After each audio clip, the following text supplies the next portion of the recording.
Hello everyone and welcome to SwitchUp. In today's video we're going to look at the 10 games that got the highest review scores on the channel last month, the month of course of February. Now we reviewed 14 games last month in total, so obviously you'll have the 10 best games here of the 14 that we reviewed, starting with the lowest score and then ending with the highest. But I will put the links to all 14 reviews in the top pinned comment if you did miss any of them or if you want a bit more information on any of the games featured. So which game got the highest score for the month of February? Well, let's find out.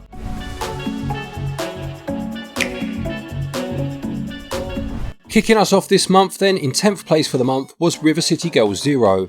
This is an updated version of a 1994 Super Famicom game called Shin Neketsu Kowa Kunio Tashi no Banka. It was part of the long-running Kunio-kun series, and here it has been given a bit of a rebranding to bring it in line with the more recent River City Girls spin-off series in terms of new cutscenes and songs, but gameplay is as it always was. This does mean that the game does feel its age at times, and had they implemented some quality of life features by way of a modern mode of some description, it would have been an easier recommendation. It was still an enjoyable game though, and it's always nice to play games from the 16-bit era that never made it to the West first time round. It got a SwitchUp score of 73%.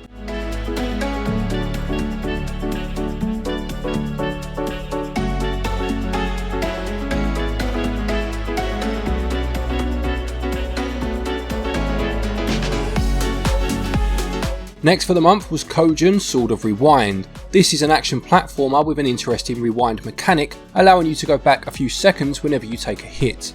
This lends an interesting dynamic to the gameplay, and as well as this you have some great boss battles, fluid animations and the soundtrack that gets the blood pumping. A lack of variety in enemy types and locations does harm the overall feel of the production values, but this is still one to keep an eye on, especially if it goes on sale. It got a SwitchUp score of 74%.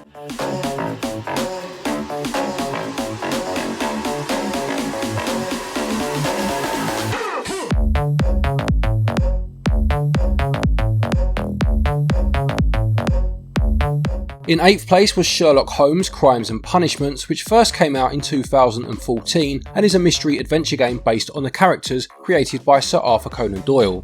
There are 6 mysteries to solve, some of which are based on the writings of Arthur Conan Doyle, and you must collect evidence, interview suspects and witnesses, and also use your analysis table to make deductions and accusations. The puzzles are all pretty logical apart from a few minigames that aren't particularly enjoyable, and the character models and voice acting holds up very well. There is a fair bit of pop-in, but aside from this, the world built is actually a large part of the charm. I had a lot of fun with this, but the price is very high considering the game's age. This makes it hard to recommend outright, but again, on a sale price it's definitely worth considering for fans of the genre. It got a SwitchUp score of 75%.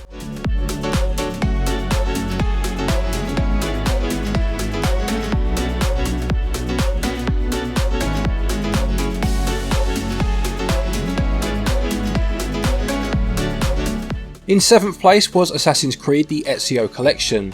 This bundles together the 3 games in the Ezio trilogy and sees you travelling across Italy and Constantinople across the 3 games.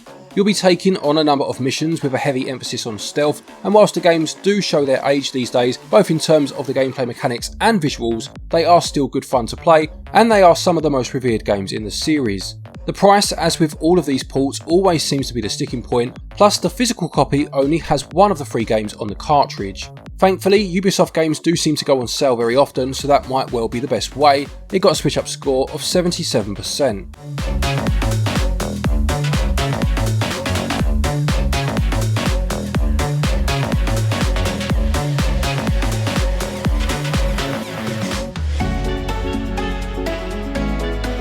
At number 6 was MONARK from NIS America. This is a tactical RPG with an interesting combat system. Whilst appearing fairly by the numbers to begin with, it does have a few tricks up its sleeve, such as the deferment system, which allows one of your characters to effectively have another go, although this will then fill their madness gauge, which will eventually see them pass out should the gauge become full.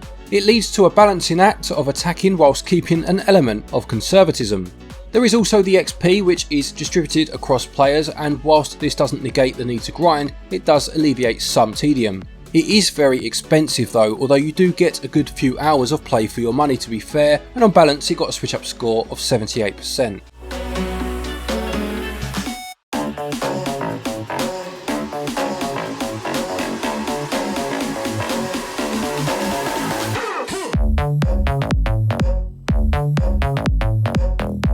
In 5th place for the month was Powerslave Exhumed, which is a first-person shooter that first released for the Sega Saturn and the PS1, and whilst it looks very similar to games of that era such as Doom, Quake and Hexen, it actually has a little bit of a Metroidvania feel to it, with new items you acquire allowing you to reach parts of levels that were previously inaccessible.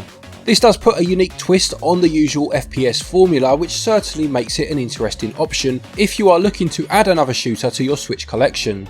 The main issue really is the price, which at around £15 is almost double the price of some other games from the time such as Quake and Duke Nukem 3D, and about 4 times the price of the first couple of Doom games. If you can look past this though, it is a great game and it got a SwitchUp score of 80%.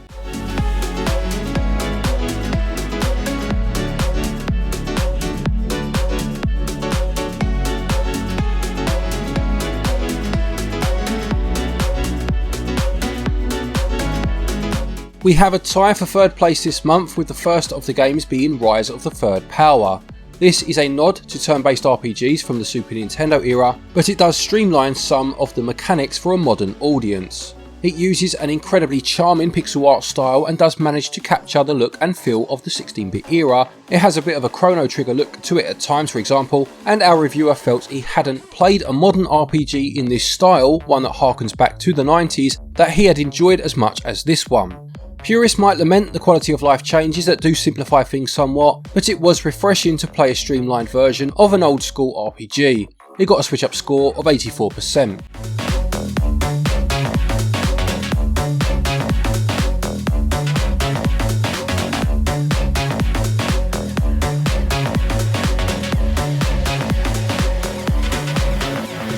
The other game tied at 3rd place for the month was Voice of Cards: The Forsaken Maiden. This is the second game in Square Enix's new franchise and followed fairly hot off the heels of the last game, which only released last year. It's a bit of a love letter to tabletop RPGs, with everything being decided by cards and dice as you attempt to save a doomed island. There have been a couple of tweaks to the formula since the last game, but it could have perhaps done with a few more risks being taken, although the two games do tell their own separate stories, so you don't have to play the first to enjoy the second. A series that has surprised and impressed in the short time that it has existed, although you do feel that if it is going to become a franchise with quite regular releases, they may need to ensure that they keep things fresh moving forward. It also got 84%.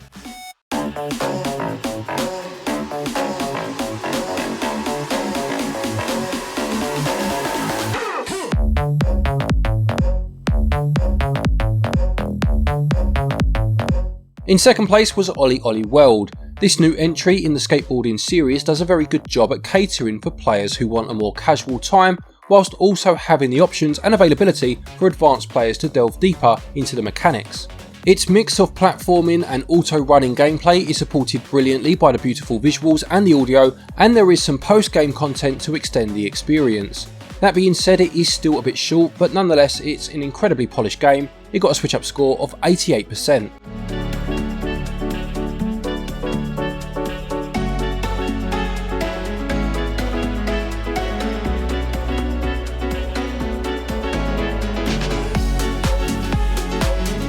And in 1st place for the month of February, our most recent review as it happens, it's Atelier Sophie 2.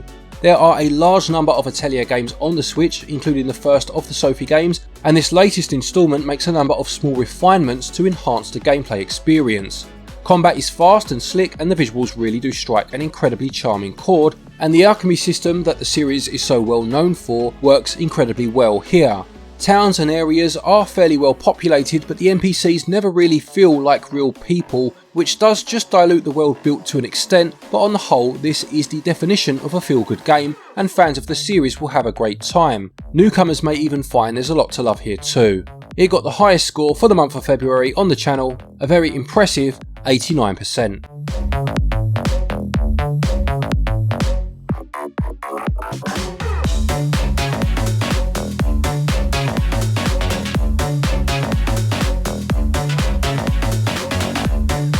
So there you have it, there are the 10 best scoring games for the month of February on SwitchUp. As I said, there were 14 reviews carried out, and I will put links to all 14 of those reviews in the top pinned comment if you want to have a look at any of them. I'll also put last month's episode of this particular series in there as well if you want to see what happened in January. If you are looking for eShop credit, don't forget you can use our website switchup.gg and buy your eShop cards there. It does help the channel out, so anyone that does just that is very much appreciated. Thank you very much. Another quick thank you to our Patreons as always for your continued support, and to each and every one of you for watching our videos. Take care, and until next time, happy gaming.